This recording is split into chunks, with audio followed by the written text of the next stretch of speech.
Praise lord. దేవుని నామానికి స్తోత్రములు. అందరికీ వందనాలు. యెషయా 12వ అధ్యాయము చదువుకుందాము. ఆ దినమున మీరిలాగందురు, యెహోవా నీవు నా మీద కోపపడితివి, నీ కోపము చల్లారెను.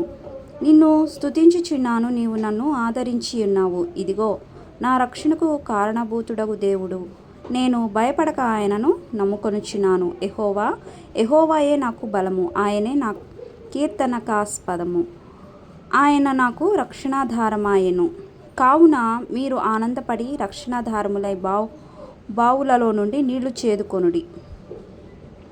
ఆ దినమున మీరిలాగందురు, యెహోవాను స్తుతించుడి, ఆయన నామమును ప్రకటించుడి, జనములలో ఆయన క్రియలను ప్రచురము చేయుడి.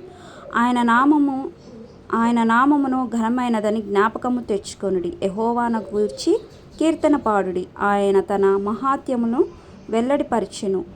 భూమి మీదంతటను ఇది తెలియబడును. సియోను నివాసి, ఉత్సాహధ్వని బిగ్గరగా చేయము. నీ మధ్యనున్న ఇశ్రాయేలీయుల యొక్క పరిశుద్ధ దేవుడు ఘనుడై ఉన్నాడు. ఆమేన్. అందరికీ వందనాలు.